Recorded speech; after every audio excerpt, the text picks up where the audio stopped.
All right, thank you everybody for joining us. This is a wonderful opportunity to learn about the National Historical Museum in Athens. It's a privilege to have here the senior curator, Mr. Φίλιππος Μαζαράκης-Αινιάν. It's something that it was one of my dreams to get more of us involved and to introduce to the community this wonderful museum. From my experience, I knew of it, but I kind of like a good friend of mine in Greece introduced me to it a few years ago at a bad time when it was my dad's funeral, actually. I had a day off before we went back to America, and Panagiotis Karousos, he's a classical composer there. He told me to get my mind off. We have to see the museum. That's the stuff we kind of like to see together. And met the director there at the time because he does concerts there, opera concerts with the Greek historical themes. And I loved it. And I was like, we have to do something with AHEPA down the line. And then I met Mrs. Voyadzis, one of the director. I had an interview for our Hellenic history series, YouTube and website that I wanted to use some information for a World War I documentary that I'm working on with a production company here. And Mr. Mazarakis, we're going to talk about that. They're going to interview you too, if you like, sometime soon. It's something about the Balkan theater. It's a nice documentary series, and I had that in mind for the museum. And then the bicentennial came. We're speaking with the governor, Dean Moskos, to do something to commemorate last year. And obviously with the pandemic and all this stuff, it happened. We can do it now, and that's it. We're very excited to meet you and learn about the museum and all its activities that involve the Greek independence movement. I know you have a lot of exhibits you've been doing throughout these last year and now, and you're going to tell us about all that. So welcome. Philippos Mazaraki. Thank you. Well, thank you for having me. I feel much honored to be speaking to you. Well, and although I have hardly been in the United States ever, just once in my life, I do feel quite close because I have family there in New York. So, well, I'm very glad to be speaking, particularly to you guys. Thank you. Thank you.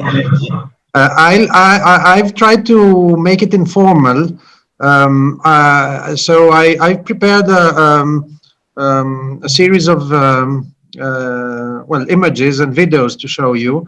I'll try to make a quick, let's say, overview of the museum's origins, history, identity, and activities, which are, of course, 90% linked to the Greek War of Independence, and of course this was our year, because we are the, let's say, the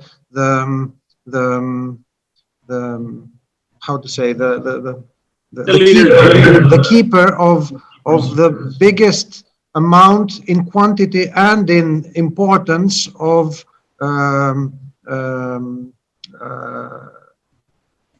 archival material. Objects from the Greek War of Independence. Mr. Mazarakis, I want to read your bio first. Yeah. Give me 1 second before we continue, and to have 2 words from Brother Dean Moskos, the governor for the District 6, and then we're going to start. So let me read your biography. Έχεις σπουδές στην κλασική αρχαιολογία, ULB Βρυξελλών και στην Προστασία Ιστορικών Μνημείων και Οικισμών, Καθολικό Πανεπιστήμιο Leuven. Υπήρξε συνεργάτης στη Τομέα Πολιτισμού της Ευρωπαϊκής Επιτροπής και από το 1998 εργάζεται στο Εθνικό Ιστορικό Μουσείο ως Επιμελητής όπλων και οπλισμού και αρχιτεκτονικών σχεδίων. Ασχολείται με εκδόσεις και εκθέσεις των συλλόγων ευθύνης του καθώς και θεμάτων νεότερης ελληνικής ιστορίας, εθνικών ταυτοτήτων και διεθνών σχέσεων. Μέλος Διοικητικού Συμβουλίου του Ελληνικού Τμήματος ICOM της Διεθνούς Ένωσης Μουσείων Ιστορίας και παλιότερα της Διεθνούς Επιτροπής Συλλόγων και Μουσείων Ιστορίας και Αρχαιολογίας. Έχει εκπροσωπήσει το Μουσείο και σε συνεργασίες με την UNESCO, το Συμβούλιο της Ευρώπης, το Balkan Museum Network και μεμονωμένα ευρωπαϊκά μουσεία. Μεταξύ άλλων, έχετε επιμεληθεί τις εκθέσεις του Φέκη μου περήφανο, Σπαθί μου τιμημένο, σελίδες από το 1821 το 2010, Reimagining the Balkans, ταυτότητες και μνήμη στον μακρύ 19ο αιώνα, 2013-2015, ο μεγάλος πόλεμος που θα τελείωνε όλους τους πολέμους, 1918 με 18, and that was published 2017-18, και έχει συνεπιμεληθεί εκθέσεις όπως Πιζαμάνο Φεσίτ, ένας επτανήσιος καλλιτέχνης στην αυγή μιας νέας εποχής, το 2019-20, και Επανάσταση 21, κεντρική έκθεση στην Αθήνα και δορυφόρη στο Μουσείο Αργυροτεχνίας Ιωαννίνων, στο Υπαίθριο Μουσείο Υδροκίνησης Δημητσανάς, στο Ναυτικό Μουσείο Γαλαξιδίου και στο Εθνολογικό Μουσείο Θράκης 2021. Έχετε συνδιοργανώσει σειρά συνεδρίων με θέματα στην αιχμή των μελέτων νεότερης κοινωνικής ιστορίας, συντονίζετε ψηφιακές δραστηριότητες του Μουσείου και έχετε σχεδιάσει τη στρατηγική ψηφιακών αποθετήριων του, συντονιστής προγραμμάτων ευρωπαϊκής χρηματοδότησης. Πολλά πράγματα έχετε κάνει. Mr. Mazarakis has a very impressive portfolio. And anything out of this that sticks you want to say in English, Mr. Mazarakis? Well, no, most of these exhibitions are going to be a subject of my speech today, so I'm going to have the occasion of presenting them more in detail. I've chosen, actually, I must say I've chosen to speak a little bit about what I've done, and because it's only part of what the museum is doing in general, but it's much easier and let's say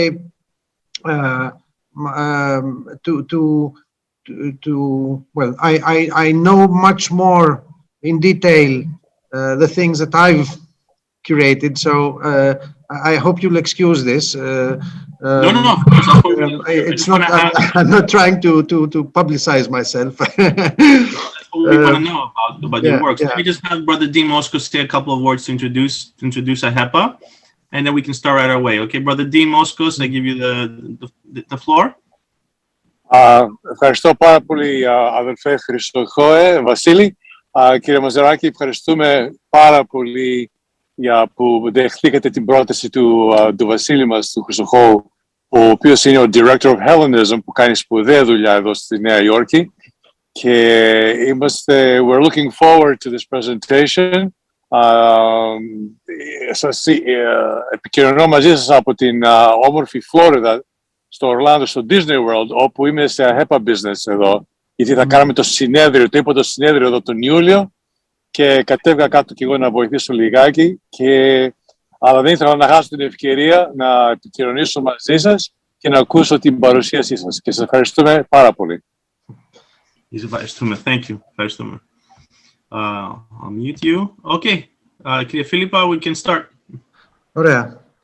Λοιπόν, I suppose all those of you who have been to Athens must recognize the building. So I'll pass directly on. It's the building with the statue of Fyodor Kolokotronis. Yes. It's the old Parliament building, which is the seat of the museum.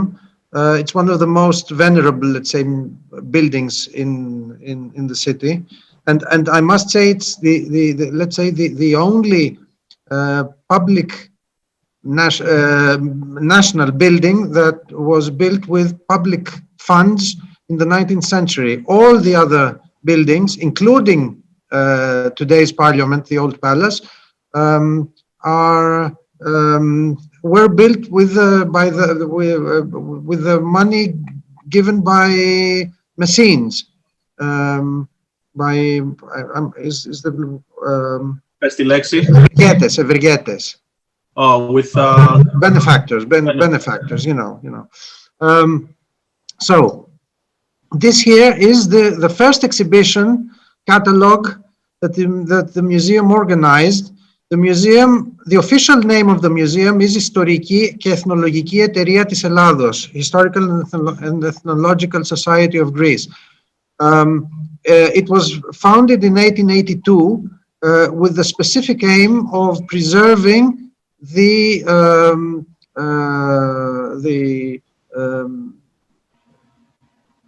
well, the items of the objects related to the revolution.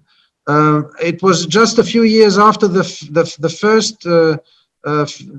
celebration of the first 50 years of independence, and suddenly people realized that there was absolutely no historical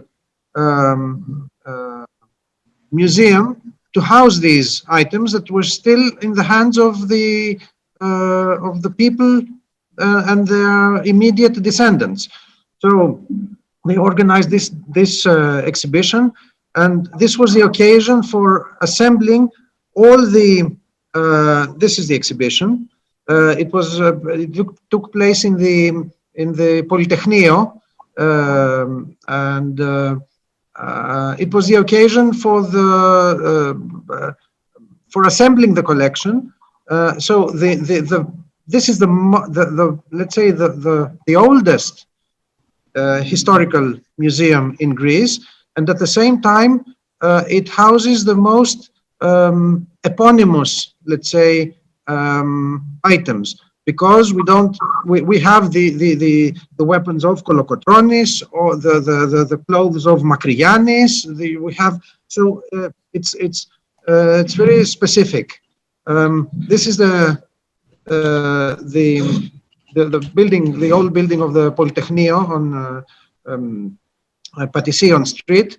You see the sign of the museum, because afterwards the museum stayed there for a few decades, until the beginning of the 1930s, actually. That was the seat of the museum, a temporary makeshift museum, because there was no permanent housing. And this was the exhibition until then. You see, it was very, very, the lack of space was acute. At the same time, this is the old parliament, which functioned as parliament until 1934. It was moved to its current location by decision of Eleftherios Venizelos, who also had the idea of giving the building to the museum. This is, well, some pictures on the history of the building.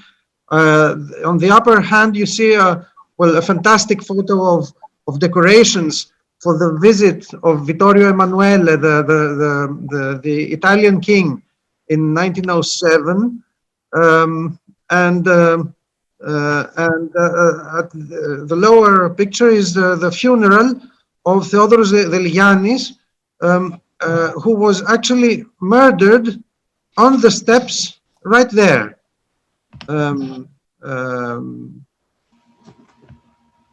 In 1913, this is in the assembly hall of the old parliament, where you have King Constantine taking the oath, becoming king after his father's assassination in Salonika during the Balkan Wars. And this is in 1922, the famous Idiki Tonex, the trial of the six, which was let's say the state's reaction to the Asia Minor catastrophe.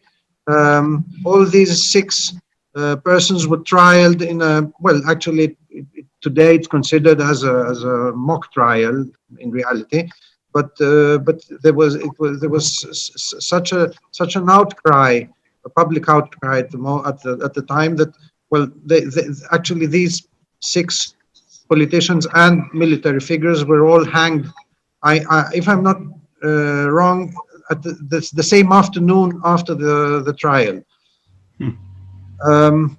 So the building, the museum actually only moved in the building after the Second World War, and the statue of Kolokotronis, which is the landmark in front of the building, was moved at the same time because it was further to the side of the building, and it was moved in front at the same time. And actually, it was a sign. It was meant as a sign that the museum, that the building now houses history. So this is the inauguration in 1960 of the museum, and this is a picture of today. You see the banners with the exhibitions that we hosted, the bicentenary exhibitions. At the same time, this is another museum that functioned in the interwar period in the palace in today's parliament. It was the museum of King George I. So this museum was abolished, and it was, most of the items it housed were given to the National Historical Museum, so it forms a sizable part of our collections. And this is the current permanent exhibition. You see, it's actually an old exhibition. In its current situation, it dates from the 1980s. We are in a discussion now after the bicentenary of changing the whole thing with the knowledge and the work that we have already done for the bicentenary exhibition in order to actualize it, both as in its content and in its let's say well, furnishings. Educational programs, and I'm just showing you a little bit some items, some very important items that the museum houses. The original paintings of General Makrigiannis, the first of the series that he made, painted in wood. The 8 surviving of these paintings are in the museum. The Charta της Ελλάδος, the chart of Greece by Rigas Velestinlis, a huge map. This is something like 2 meters by 2, and it's a very, very important historical item, and actually it's the beginning. It's Rigas, let's say, it's the landmark of the beginning of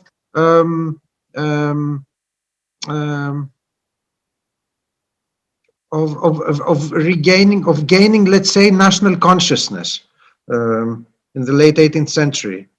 Kolokotroni is the famous painting. This is the original by Dionysios Tsokos, an important painter, and you see the epaulettes that he has. Kolokotronis had a very specific,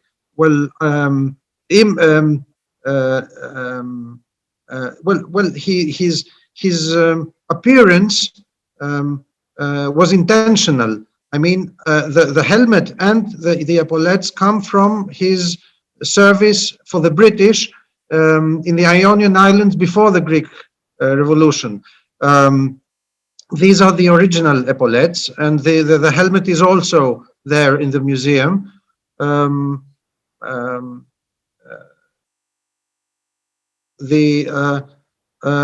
early 20th century copy of the famous painting by Eugène Delacroix, the Massacres of Chios.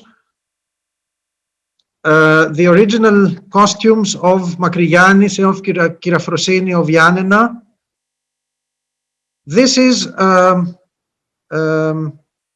this is a ring that belonged to an ancestor of mine. Georgios Enian was a member of the Philiki Eteria. He the symbols on the ring are. It is actually the flag that Rigas had designed, and that was taken. That it was taken on by the Φιλική εταιρεία. So the anchor, the heart, and the cross. Actually, this is a small. It has a small capsule. It opens, and it contained poison. So in case he got he was εχμαλωτίστηκε. How do you say? In case he was captured, yeah, by the Turks, he could poison himself. So some modern applications for that you can find on with well, presenting the museum, the items and its collections, the buildings, etc., etc.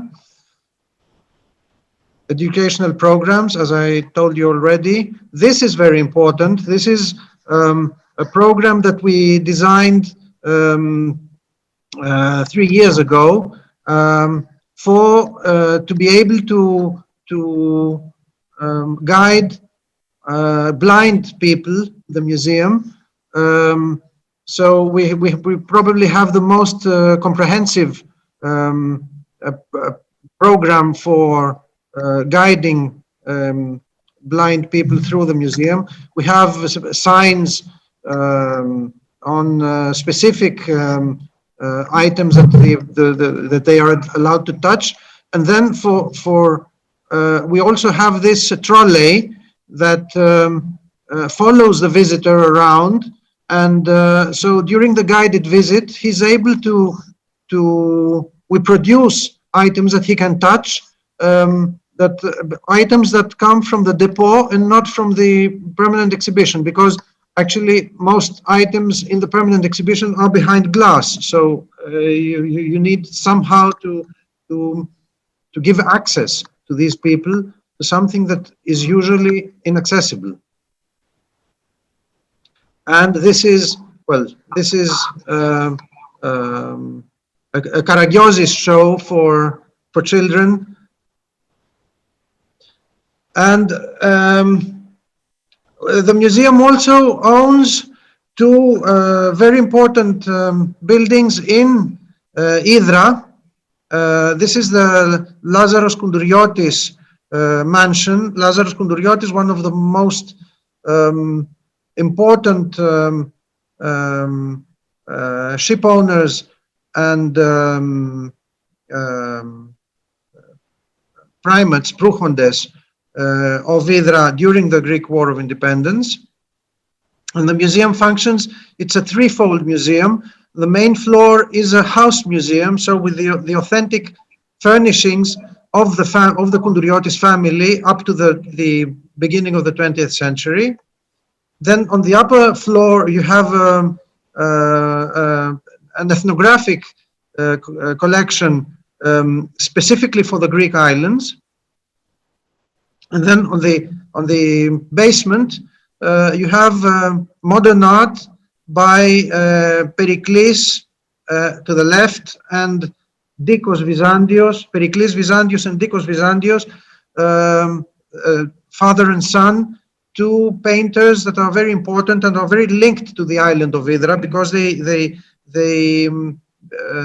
had a very close relation with the School of Fine Arts housed in Hydra.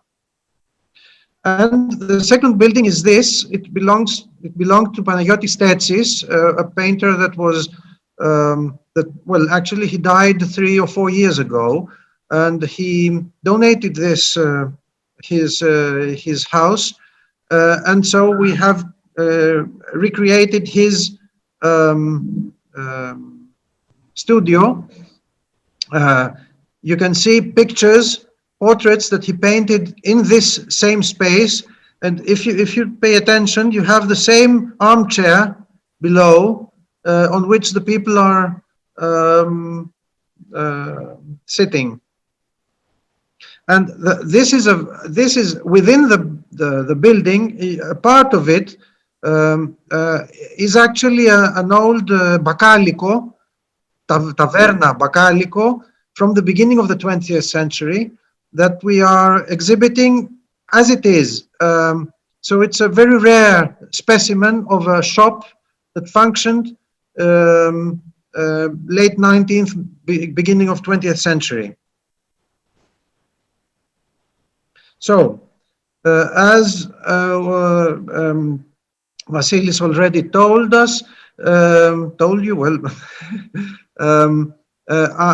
this is the collection of drawings for which I'm responsible in the museum.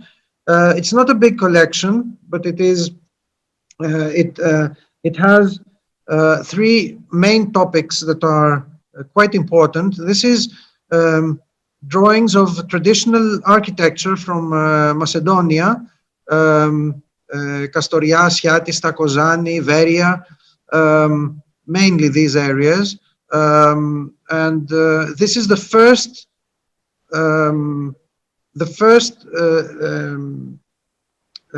drawings organized, made by the Polytechnic School in the 1930s, the first effort to record traditional architecture. And actually the record and an effort to save them. So it's the start of a movement for safeguarding tradition. And this collection also contains works by Nikos Engonopoulos, the famous painter,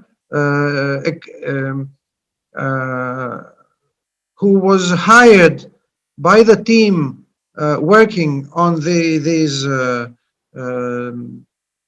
expeditions to Macedonia in order to make artistic depictions for the exhibitions that they were organizing in order to bring all this work to the grand public. And these are the books that I published several years ago with the drawings. Another part of the collection is plans of castles in Peloponnesos. The only surviving probably depictions of the castles during the 1830s, 1840s. So during Otto's period, right after the revolution. So they are very important because they show us the situation and the internal, every construction that was there before everything was demolished. Well, this is Nafplio, so the major part of it still exists, but you see that the quay is not yet there. So today the city has advanced towards the sea. And this is Koroni, the same thing. And the third part of the collection is drawings that belonged to the Museum of King George, that which I talked to you about before. This is the plans for the palace in Tatoi, the summer palace, let's say, which was not. It was never built in this way. This is planned by Ernst Triller, the famous architect. So the existing building is not like this, but we have these plans. This is the plans for the Pyrgos Vassilisis, the park and a palace that was in Western Athens. I think it is in the municipality of Ilion today. This is the Piraeus. Actually, it's the place where the Σχολή Ναυτικών Δοκίμων is today, which was also earmarked originally as a summer palace for the royal family. It never took place. And also the islands of Petali, between Attica and Evia, uninhabited, 2 or 3 small islands which are uninhabited, and they also were intending to build a palace on them. And these are side buildings, let's say, that were never constructed also. And most importantly for our talk today is weapons. The collection of the museum is mainly 1821, but 1821, I used to say that it's a magnifying glass for seeing the society during Ottoman times, because these are weapons that were used before and fell in disuse a few years after the revolution. So it's a very important moment which enables us to understand not only what happened and why Greeks revolted, but it's also helping us to understand how was life and what were the artifacts of life during the late Ottoman period. This is the book that we participated in editing. It contains also, it's not only items from the museum, but a sizable part of it belongs to the museum. We cooperated with Robert Elgood, the writer, for many years, and the book has been published in Greek, as you see it, but also in English by Thames and Hudson, under the title The Arms of Greece and Her Balkan Neighbors During the Ottoman Period. This is the exhibition that came out of this book. That was 12 years ago. Well, I will just stay for a while, 2 or 3 very impressive examples of weapons. This is the sword that is exhibited in the museum together with the arms of Karaiskakis. You see that Karaiskakis is depicted on the sheath, but actually, of course, since he's depicted there, it's not his sword. It's a sword honoring him. You see on the lower picture, you see the inscribed Zachos Milios. This is the owner of this sword. Zachomilios was a fighter from Epirus, and Georgios Bloudsos is the maker of the sword. Bloudsos is a well-known name of a family from Kalarites in Epirus, which is the center for silversmithery in Greece. So this is a very, very fine artifact. And this is another thing. This is a Turkish gun called Sisanes. You see, it's much more massive than the usual Karyophili that we know in Greece.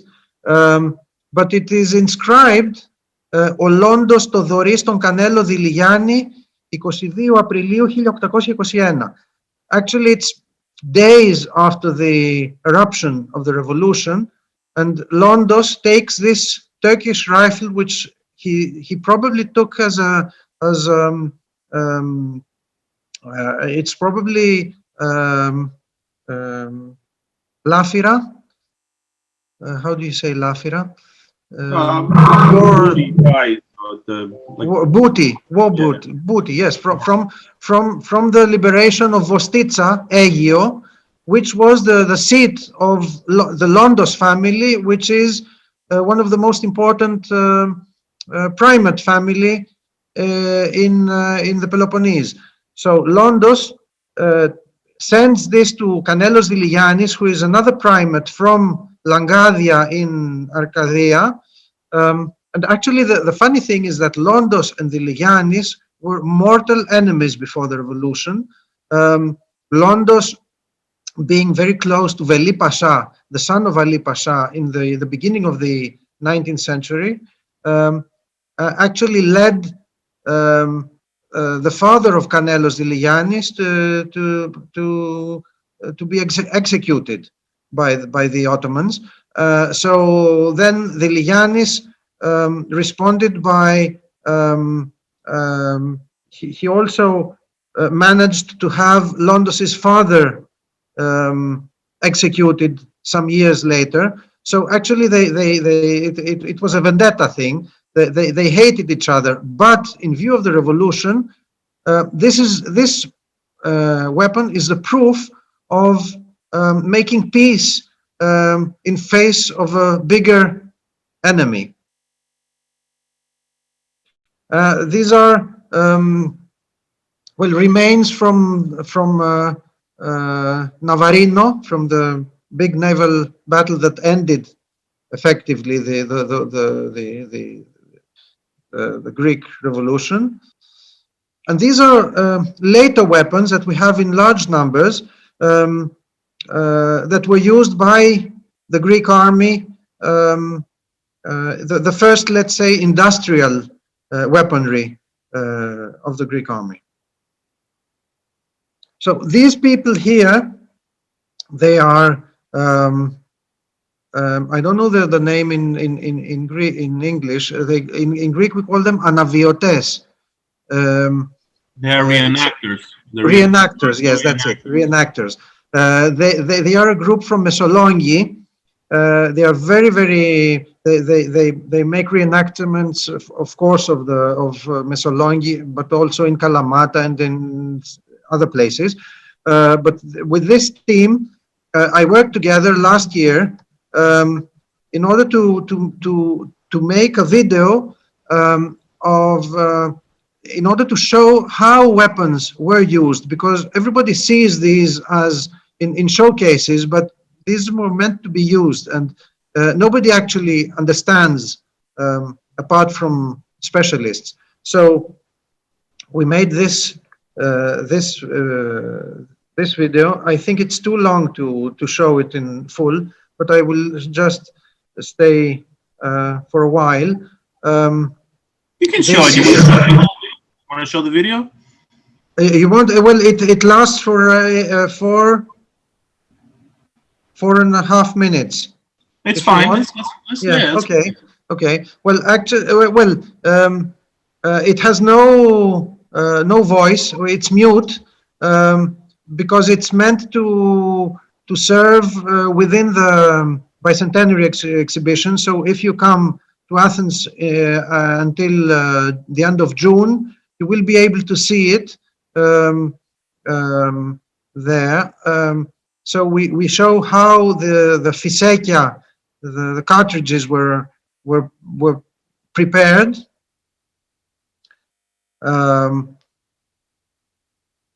You see the weapons were not weapons, and bullets were not ready-made. Everything was handmade at the time. So there was no standardization of anything. So every fighter had to make his own cartridges. He took care of his own weapon. There are no two weapons that are identical to each other. You have similarities, you have types, of course, but you never find two identical ones. And that's because not only technically they were made in bits and pieces by different it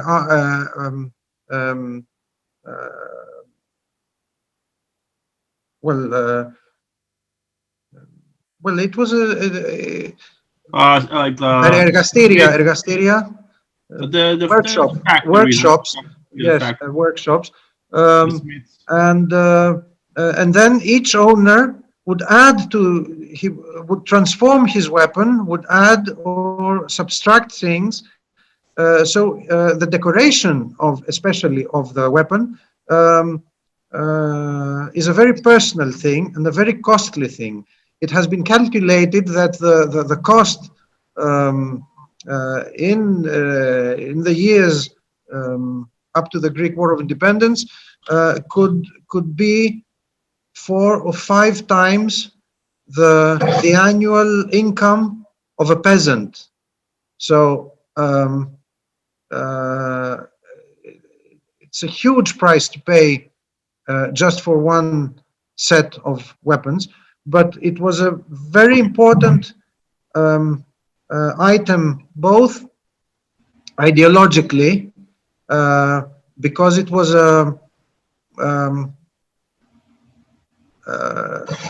the weapon was an identity item. So show me what weapons you have and I'll tell you who you are, something like that. According to one's wealth, he would decorate it in bronze or in silver or even in gold, with precious stones, etc., etc.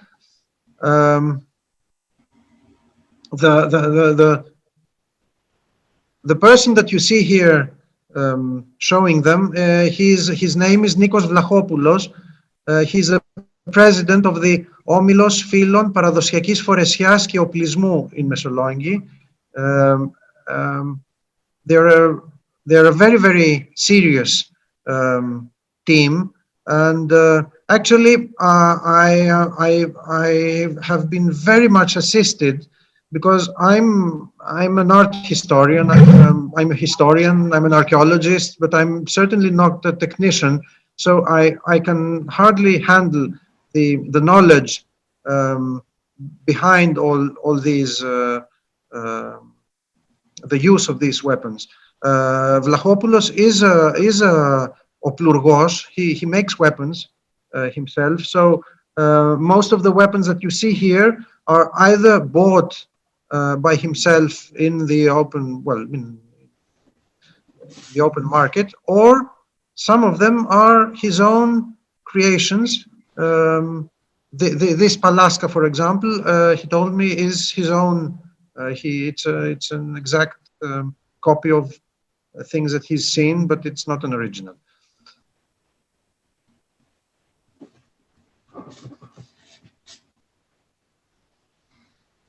So the harbi, this is the tool that they were using for cleaning and the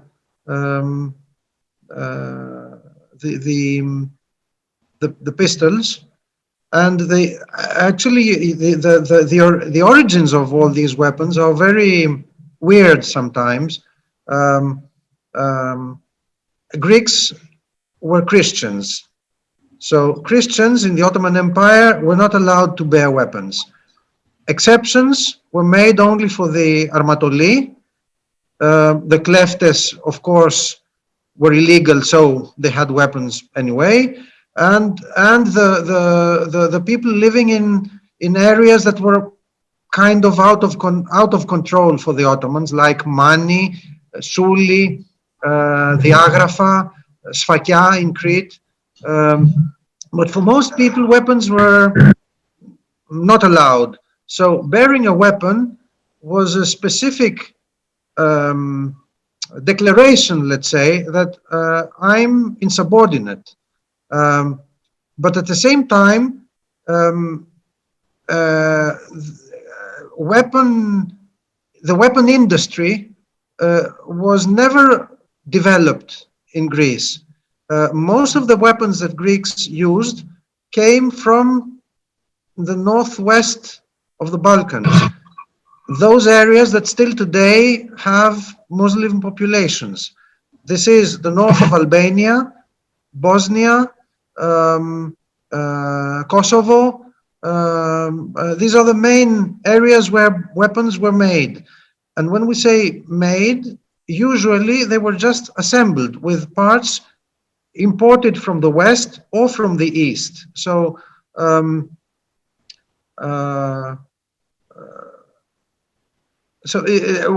studying the weapons of the revolution is a very, very difficult thing, because you have to take so many factors into account that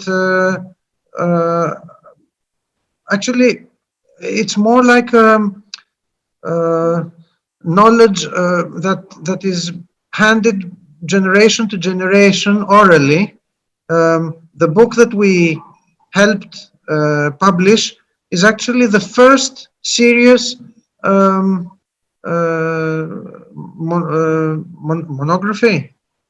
Well, the book anyway about dedicated exclusively about to the weapons. So it's a very complicated thing. So let's move on. Imagining the Balkans. This is an exhibition that I curated in the early. It was presented in 2013. It was under the coordination of UNESCO. I was the let's say the scientific coordinator in there, because it was an exhibition which gathered 12 national history museums from all the Balkan area, and we talked about identities and the making of national identities in the 19th century. So you can imagine how difficult this was, because we were cooperating not only with Albanians, Bulgarians, and all the north of the Balkans, but also with people from Skopje, Turks, and actually we had many extremely difficult situations which arose during the preparation. With the Turkish side finally removed themselves, because they considered that the exhibition was intending to show how, despite different national identities, we are culturally so very close to one another, being in the same neighborhood, and how the political let's say process of national identity creation is, although it's very similar in different cases, despite the fact that it ends up with making enemies with the others. I don't know if you understand what I mean. For example, the most characteristic example is the Macedonian identity, so-called Macedonian, which actually, if you go back in the past, it's a very, very recent thing. But if you make a comparison of what happens, or at least what happened until fairly recently in Skopje, it's quite similar to what happened in Greece during King Otto's times, with a very small and insignificant new country, new nation, being the loudest and shouting against its perceived enemy. You see what I mean? Anyway, it's a very, very long story. I must say that with my colleagues in Skopje, I worked very well. What happened was that they had a very bad dispute with Bulgarians, and actually what I learned from this exhibition is that actually we in Greece, we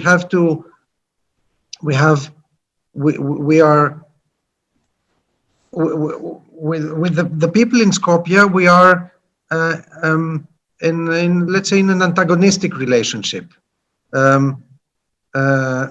With Bulgarians, they have to they are obliged to share the same heritage, because what today is called North Macedonia actually was Bulgarian speaking, but with no clear identity until fairly recently. And they have the same heroes, the same events that they celebrate, the same national days, and it's much more difficult to split than with Greece, because when they try to take hold of Alexander the Great, for example, it's fairly clear that it's nonsense. But when they have to share a hero with the Bulgarians, then it becomes very, very difficult to understand who's right and who's wrong. So if you see today what's happening, now that Greece has removed, let's say, the name issue politically, what happens is that Skopje and Bulgaria are fighting just as Skopje was fighting with Athens until a few years ago. So these are very, very the patterns that are very similar in history. And this is the book by a Bulgarian, Maria Todorova, in which gave us the title. If you can have the chance of reading this book, it's extremely easy to read, and it's very, very interesting. And it was actually the basis for our exhibition. And this is the exhibition when it came to Athens, very colorful.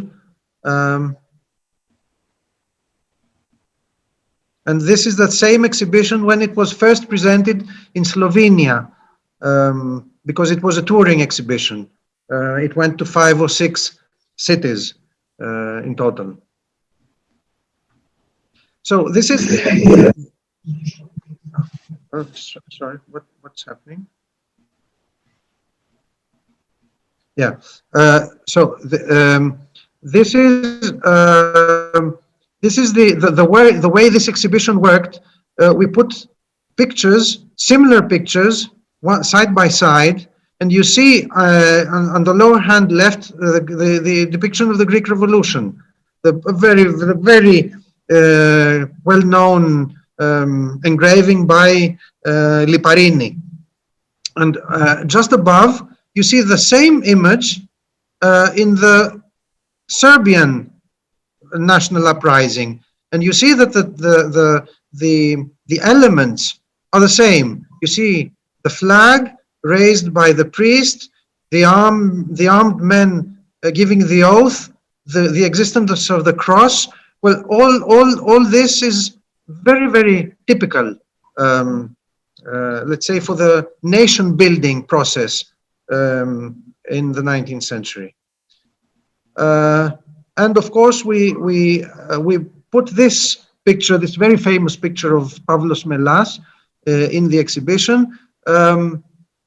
You see, the photograph was taken in Larissa just before he crossed the border, and he was killed a few weeks later. It's the first time that Pavlos Melas was wearing the traditional warrior's costume from Macedonia.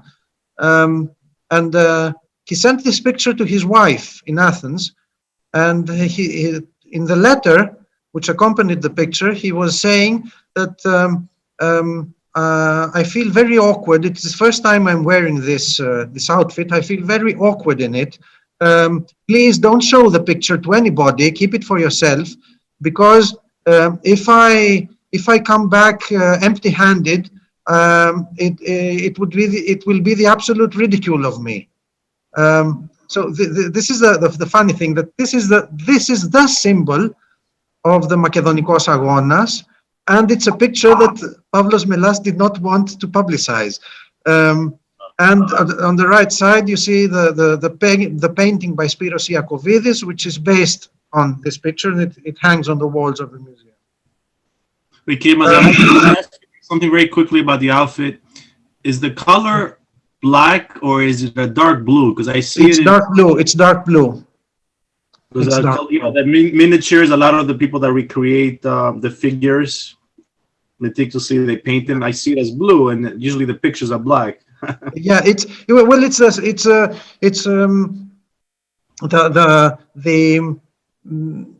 we remember the past in black and white because the pictures are in black and white. It's the same thing in the First World War. This is the exhibition that I curated for the First World War, which is also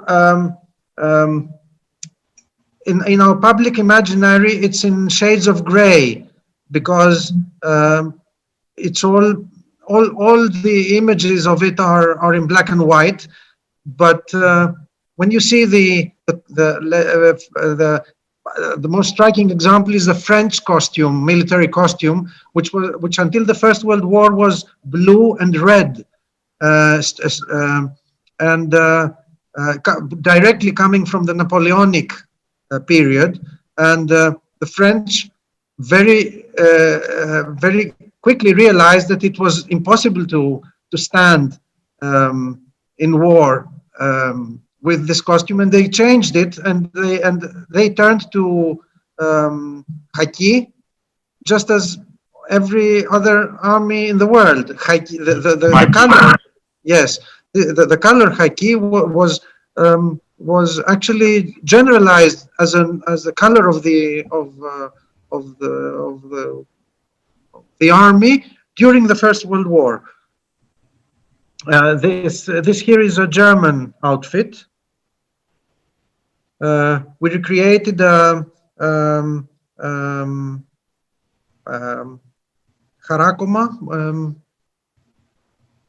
I don't remember harakoma. What's the name? What's that? Trenches. Trench. Yes, a trench.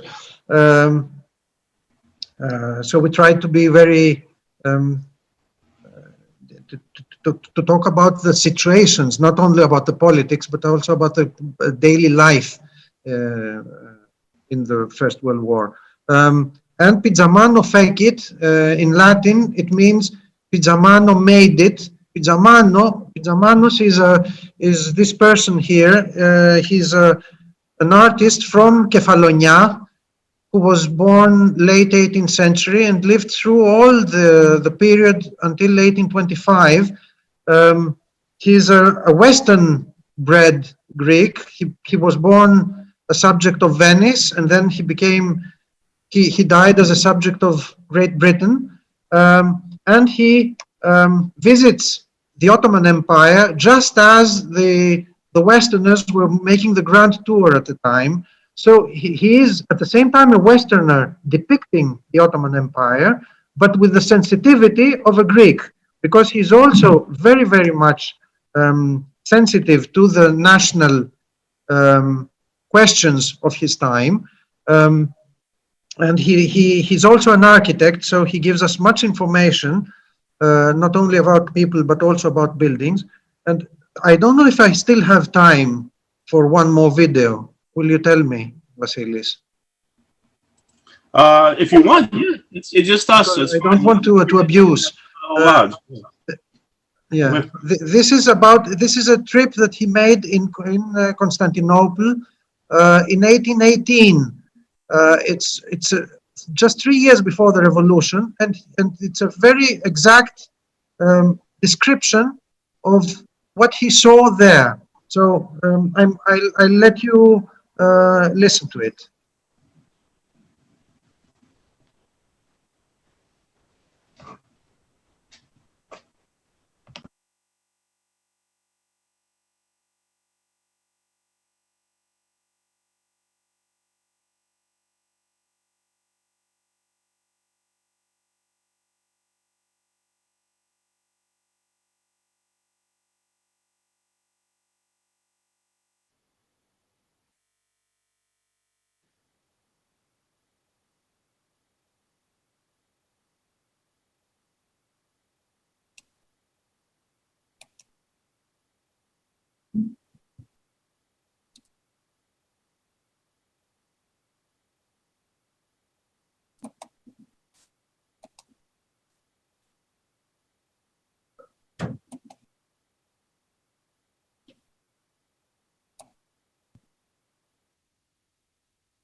Thanks to Kelly, Trooperheads overwhelming shows of the community and the seasoned resources that we needed. Today, troopers still weak in the leg, but he can use them and he's getting them. Do you want to know how much money YouTube paid for one of this channel's videos that received over 24 million views and gained over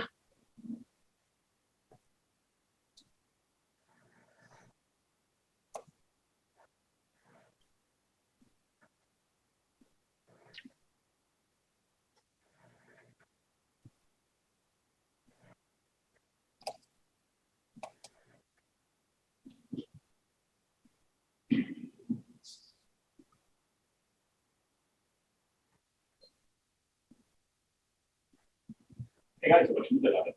Normally, I do videos about related shooting, not today on topic. Hello.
Κύριε Μαζαράκη, το μόνο δεν έχει φωνή μόνο.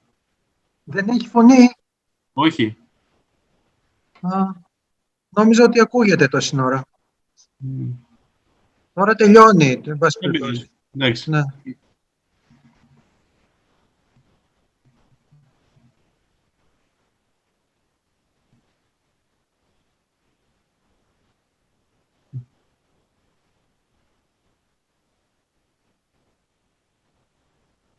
Ναι, λυπάμαι. Είχα την αίσθηση ότι το ακούγατε, διότι εγώ το άκουγα κανονικά.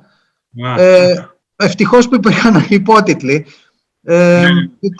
Διότι είχε και μια πολύ ωραία μουσική από τον Μάντζαρο, αλλά τέλος πάντων νομίζω ότι μπορείτε να το δείτε και στο YouTube, στο κανάλι του μουσείου. Έχω την αίσθηση ότι είναι εκεί πέρα ανεβασμένο. Αλλά ήθελα να σας το δείξω, διότι δείχνει την κατάσταση ακριβώς πριν από την Επανάσταση και είναι εντυπωσιακό πώς ο Πιτζαμάνος διακρίνει πράγματα τα οποία ακόμα και σήμερα είναι, έτσι, μας κατατρέχουν, το ύφος ανωτερότητας των Τούρκων, ας πούμε.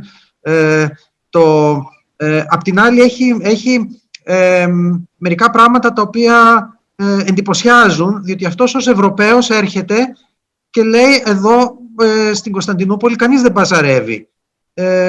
Το παζάρι ήταν κάτι που κάναν στη Δύση και δεν το κάναν στην Ανατολή. Δηλαδή πράγματα τα οποία μας ξενίζουν φοβερά για την εικόνα που έχουμε σήμερα από την Ανατολή. Και βέβαια λέει ότι κατακρίνει τους Έλληνες και τους Αρμένιους, γιατί λέει ότι αυτοί έχουν βολευτεί πάρα πολύ καλά, κερδίζουν λεφτά στην πλάτη των Τούρκων και δεν έχουν κανένα ενδιαφέρον να ανακτήσουν την ελευθερία τους. Σε αυτό ήταν λάθος βέβαια. Και ο ίδιος ο Πιτζαμάνος 2 χρόνια μετά έγινε μέλος και στη φιλική εταιρεία και συμμετείχε σε αντιστασιακές, άμα θέλετε, δραστηριότητες μέσα στην Κωνσταντινούπολη. Τον κυνήγησαν οι Τούρκοι και διέφυγε στην Οδυσσό με το ίδιο πλοίο που περιμάζεψε και την σωρό του Πατριάρχη μέσα από τον Βόσπορο. Είναι έτσι πολύ εντυπωσιακή φυσιογνωμία. Τώρα να σας δείξω έτσι λίγο σύντομα μερικά πράγματα από τα πάρα πολλά που κάναμε για το 21. Ο Πιτζαμάνος ήταν η πρώτη έκθεση σαν prefiguration. And I realize that I'm speaking in Greek all this time. I hope this is not a problem for anybody.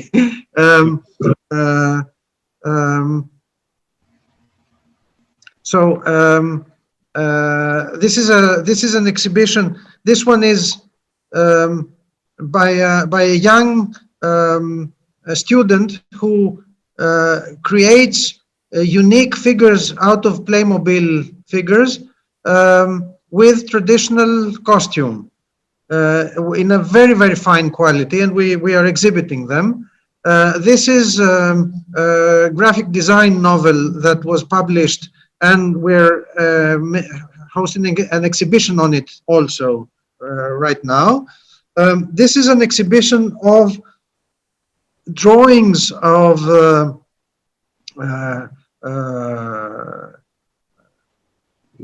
Greek independence heroes? Yes, actually the drawings were made in the 1840s by the ambassador of Belgium to Greece.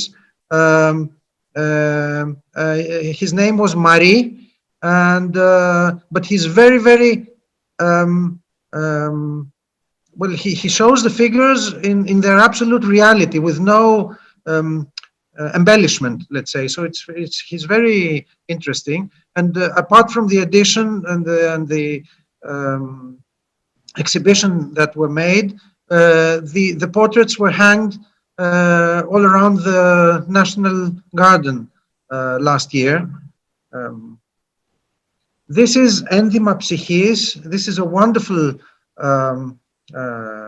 album that was published, and we are going to have the exhibition in the late summer, early fall this year. It is a photographer who takes pictures of models dressed in the original historic costumes, and then his partner, the photographer is named Vangelis Kiris, and his partner Anatoly Georgiev. He's a Bulgarian, and the pictures are printed on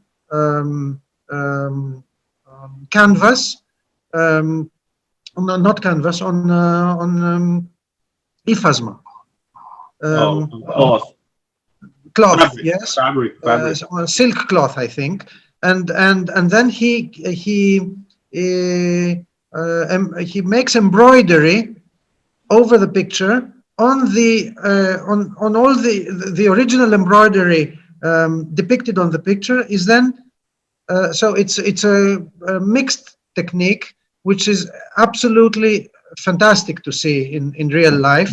The book, of course, can never give the whole effect of the real thing, but still the pictures you can see, they are very, very beautiful. This is the dress of Kirafrosini. I'm showing these pictures that I took myself from the book. These are my two sons. They are wearing the different outfits of General Makrigiannis, and they are also in the book. Wonderful. Beautiful. Yeah. Another exhibition with Playmobil. This time the dioramas of the events of the revolution. This was a blockbuster. It attracted thousands and thousands of children, mostly, of course. And the exhibition is still touring around Greece. Right now, I think it has even left. I think it's in Cyprus right now. This is the Exodus to Messolongiou. This is I'm sorry. This is the main exhibition, which we chose to call Επανασύσταση 21. The whole program, the bicentenary program, was called Επανασύσταση 21 because we wanted to we wanted to signify the fact that through this program we are trying not only to remember, but also to review and to show all the aspects of new research on the Greek Revolution. And we were not even shy of speaking of the ugly parts of the revolution, of course, including civil wars. One of the major items that we exhibited for the first time was a part of the skull of Panos Kolokotronis, the son of Thodoros, who was assassinated during the civil war. And it's a part of the skull bearing the hole of the bullet. So this is the website, the new website of the museum. This is the assembly hall with the exhibition on the upper floor. This is the space that we use always for the temporary exhibitions. And this is the exhibition. Just a few images. I'm not staying long here. This is the Lord Byron's camp bed, which is usually exposed closed, and here for this occasion we opened it. We don't really know if Lord Byron died on this bed, but he certainly had it with him in Messolongi. This is the part of the exhibition with showing the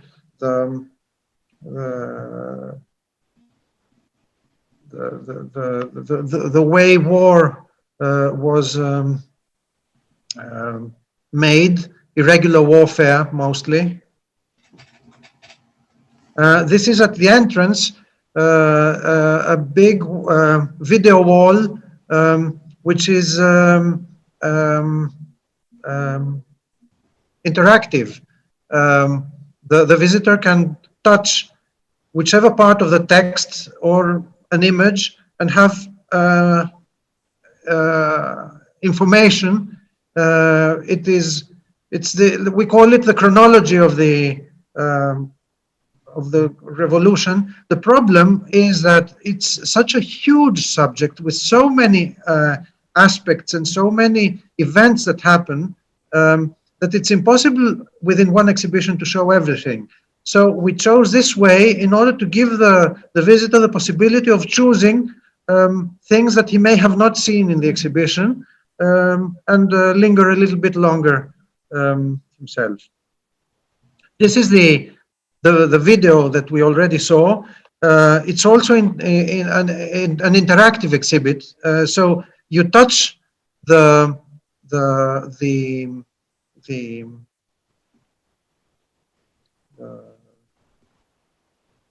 vitrina, the showcase.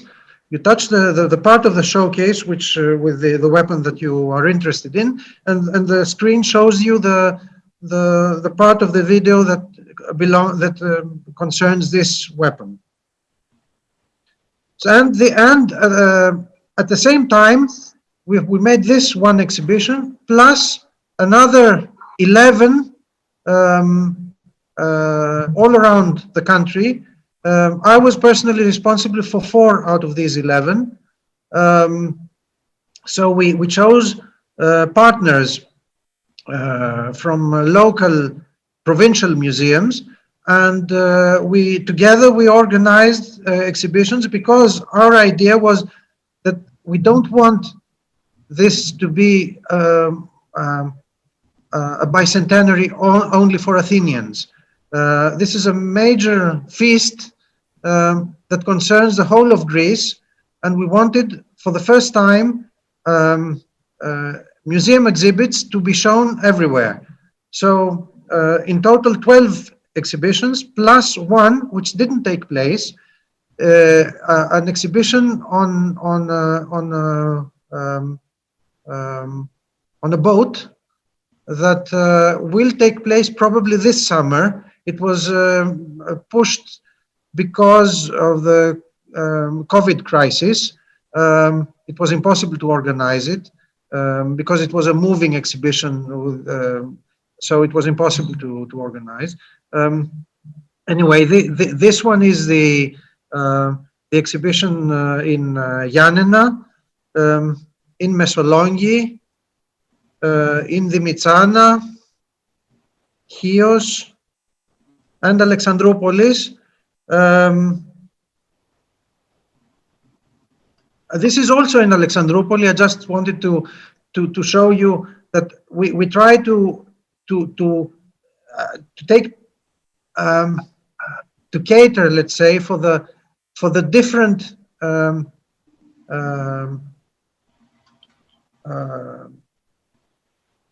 expectations of each region relating to the revolution. For example, in Thrace, it would be nonsense to talk about liberation in 1821 when liberation actually took part in 1920. So we talk about the revolution, but we also talk about how the revolution and what happens in the local history up to 1920. So this picture here shows we're exhibiting in the lower part. You see it's the stamp of the post and telegraph that was set up in Alexandroupolis by the Greek authorities, and the picture shows the ceremony for the passing of the control of Alexandroupoli from the French army, which is represented by the general on the right-hand side, to the Greeks, who are headed by my grandfather, who is on the left side, Konstantinos Mazarakis. He was chief of the army corps that disembarked in Alexandroupolis and took hold of the city. So I'm a little bit personal here. Wow. And to finish, this is our new centenary this time. Today we're working for the Asia Minor catastrophe, 1922. This book was only presented last week, so it's brand new. We are going to organize several exhibitions, and books will be printed. Nothing like 1821, of course. This was a big thing. But still, many things happening at the same time. So that was it. I'm sorry if I took advantage of you and if I was tiring. So thank you very much. No, not at all. It was very informative. Let me unmute everybody so they have any questions. Hold on a second. And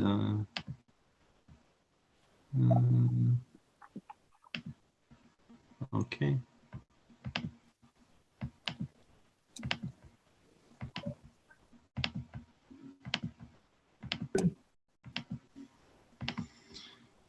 There you go. It's all gone, folks.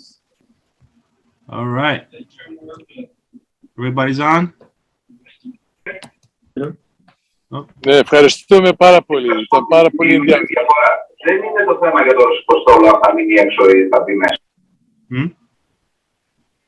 Κύριε Μαζαράκη, θα ήθελα να σας ευχαριστήσω και εγώ εκ μέρους μου. Πολύ εντυπωσιακή παρουσίασή σας και καλή συνέχεια στον αγώνα σας. Πιστεύω αυτά είναι το έργο σας, το έργο που επιτελείτε είναι πολύ σημαντικό για να δείξει στις επόμενες γενιές την παρακαταθήκη που έχουν αφήσει οι προγόνοι μας.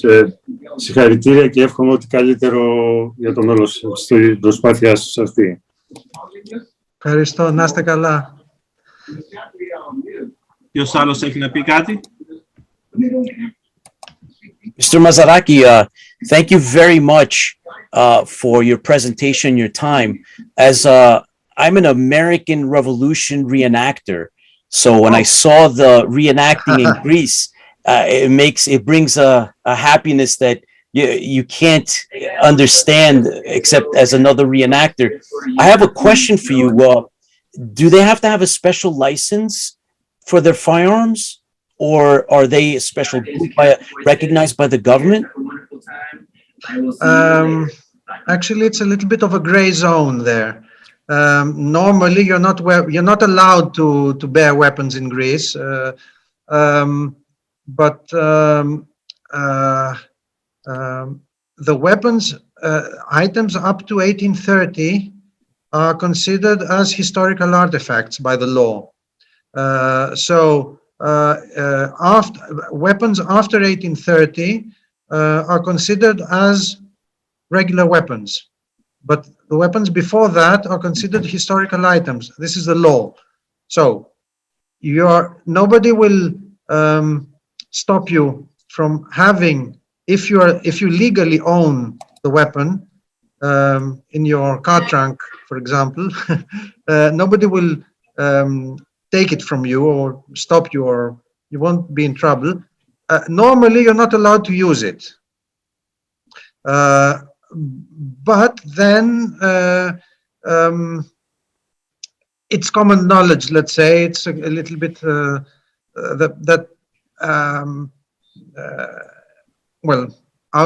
when you go away from people and during festivities, they still use them. They just use them with blanks, of course. But this is how I understand the situation. I haven't studied the situation, the law myself. But for example, when we went to make to shoot the video, we went out of Messaloniki a little bit further away, and it was no big deal. I preferred to go to Messaloniki rather than them coming to Athens, because I thought that, well, in Athens there are people everywhere, so it would be kind of more difficult to find a secluded space to do it with no one getting upset. Mm-hmm. Well, thank you very much for that. The only other thing I wanted to add was that we also appreciate the fact that you've incorporated the bilingual aspect of the presentations and the publications, because it's important for not only Greek Americans, Greek Australians, and Greeks that speak English as their primary language, but also for the foreigners that are actually doing research, those that are into history, military history and otherwise. If we keep our research in Greek only, it cuts off a lot of others learning about our history. So thank you for doing that. I think it's very important to continue that. Thank you. Thank you very much. It was very informative. I was so happy I can see this presentation. I deeply thank you from the bottom of my heart for sharing this beautiful history, and I learned a lot, and I really want to thank you for presenting to us here today. Well, thank you. Please feel free to, if you have anything, feel free to contact me, or if you are in Athens at some time, any of you, well, drop by from the museum. It will be a pleasure.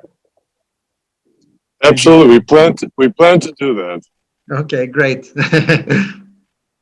Is that it? Anybody else has any other questions? No. All right. Thank you, everybody, so much. Thank you to Mr. Mazarakis for this wonderful presentation. Thank you. Thank you to the Lodge for the Green Moscos, AHEPA Hermes Chapter 186, which I'm also the president. A lot of our members were here attending. And we're going to share this with everybody. Thank you so much, everybody. Have a wonderful evening. Thank you. Bye-bye. Yes.